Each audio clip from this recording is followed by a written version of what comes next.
जो कानून बनाया वक्फ के खिलाफ, ये जो कानूनी सिस्टम है ये सिस्टम नहीं बना और कानूनी सिस्टम के खिलाफ कानून बनाया। क्योंकि हमारा जो वोटिंग हुआ पार्लियामेंट में, ये वोटिंग भी अवैध तरीका में हुआ। क्योंकि माइनॉरिटी का लिए जो कानून, ये तो हर वक्त मेजोरिटी वोटिंग में माइनॉरिटी को हरा देंगे, लेकिन माइनॉरिटी के लिए जो प्रोटेक्शन, माइनॉरिटी के मस्जिद के लिए जो प्रोटेक्शन, वक्फ जो संपत्ति का जो प्रोटेक्शन, ये हमारा कॉन्स्टिट्यूशन ने प्रोटेक्शन दिया।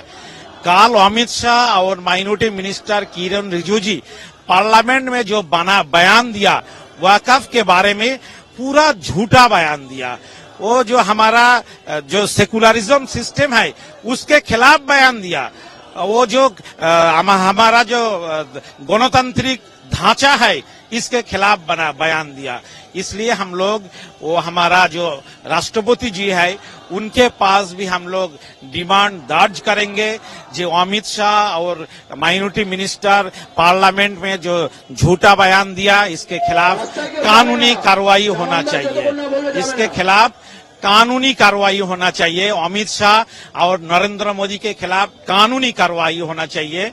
और हम लोग किसी पे हमारा विचार नहीं मिलेगा तो शेष में हम लोग सुप्रीम कोर्ट में भी इसके लिए, हमारा विचार के लिए हम लोग जाने के लिए तैयार है। और हम लोग लड़ते रहेंगे, पार्लियामेंट में वो लड़ेंगे तो हम लोग सड़क में लड़ेंगे, हम लोग घर में नहीं बैठ के रहेंगे।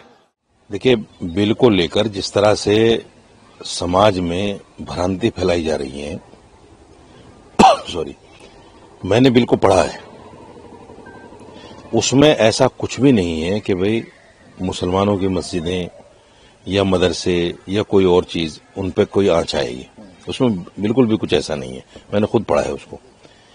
ये वो लोग हैं जो वक्फ की जमीनों पर नाजायज कब्जा करे बैठे हैं। पर्सनल बोर्ड के लोग, जमीयत उलमा हिंद के लोग, ये वही लोग हैं। जितने भी पर्सनल बोर्ड के मेंबर हैं, असदुद्दीन अवैसी लेकर एक फजलुर रहमान मुजद्दिदी साहब हैं, राजस्थान में उनको बहुत बड़ा एक कॉलेज चलता है, मेडिकल कॉलेज, वो सारा वक्फ की जमीन पर है। असदुद्दीन अवैसी की बहुत सारी जगह, हजारों गज जगह बीघों के हिसाब से उसने कब्जाई हुई है। और दूसरे मेंबर हैं बहुत सारे। जमीयत जो है एक ऑर्गेनाइजेशन है, उसके एक ऑर्गेनाइजेशन के 2 सदर हैं। एक मौलाना महमूद मदनी सदर है और उसी के सदर मौलाना अरशद मदनी है। पहले आईटीओ पे मस्जिद अब्दुल नबी पे एक ऑफिस हुआ करता था, वो भी करोड़ों रुपए की जगह है, उस पर नाजायज कब्जा है, बोर्ड की जगह है। फिर इन्होंने 1 बीघा जगह आईटीओ पे थोड़ा सा दूर हटके, जहां पैर रखने को जगह नहीं मिलती, 1 बीघा जगह वक्फ बोर्ड की फिर इन्होंने कब्जा ली और जमीयत उलमा के नाम पे। तो ये वो लोग हैं जो वक्फ की जगह कब्जा करे बैठे हैं। इनको डर लग रहा है कि सरकार ये जगह हमसे न छुड़वा ले। अगर आप इतने ईमानदार हैं तो आपको तो पहले ये जगह वापस करनी चाहिए कि भाई हम ये जगह वक्फ बोर्ड को देते हैं। अगर आज का सर्किल रेट के हिसाब से उनका किराया लिया जाए तो एक जगह का 10 लाख रुपए महीना होगा कम से कम। इतनी प्राइम लोकेशन है। पुलिस मुख्यालय जो हुआ करता था पहले, उसके बिल्कुल बराबर में मस्जिद अब्दुल बिल्कुल चौराहे पे है। ऐसे ही वो दूसरी जगह है। तो ये वही लोग हैं जो जानबूझकर मुसलमानों में भ्रांतियां फैलाकर अपने आप को बचाने की कोशिश कर रहे हैं। हालांकि ये बिल मुसलमानों के खिलाफ नहीं है, लेकिन मुसलमानों के खिलाफ इसको बताया जा रहा है। विपक्षी पार्टियां इसमें इन्वॉल्व हैं, लगी हुई हैं और ये बता रही है कि हाँ, ये मुसलमानों के खिलाफ है। आपने देखा अखिलेश यादव ने कैसे अपोज किया उसको। असदुद्दीन अवैसी ने तो बिल की कॉपी फाड़ दी, क्योंकि वो असल में क्या है, उस वक्फ की जगह को कहीं न कहीं मुसलमानों की नजरों से बचाना चाहते हैं। इस तरह के प्रकरण करके पार्लियामेंट में, अच्छा मुसलमान थोड़ा जज्बाती है, मुसलमान इन चीजों को जज्बाती लेता है और ये देखता है कि ओहो असदुद्दीन अवैसी तो हमारे लिए आवाज उठाता है, और इतनी सख्त आवाज के बिल ही फाड़ दी। तो कल से जो है बड़ा हंगामा है असदुद्दीन अवैसी को लेकर मुसलमानों में कि भाई इतना बड़ा बहादुर कोई आदमी नहीं है।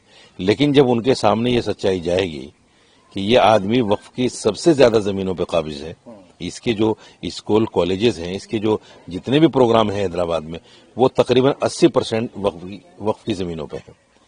तो ये मुसलमानों के सामने जब ये चीजें आएंगी, और मुसलमानों को सोचना चाहिए कोई भी पार्टी हमारा फेवर क्यों करेगी, इसलिए कि उनको वोट चाहिए। कांग्रेस, समाजवादी पार्टी, बसपा, ये सब हमारी उस पे तो जिंदा है, हमारे वोटों पे। अगर मुसलमान वोट ना दें इनको, तो इनके पास क्या है? कुछ भी नहीं है। 37 सीटें जो समाजवादी पार्टी की आई हैं वो सब मुसलमानों के दल पे आई हैं। और ये समझिएगा कि यादव ने खुद उनको वोट नहीं दिया, यादव ने वोट नहीं किया यूपी में, मुसलमानों ने भर भर के किया है।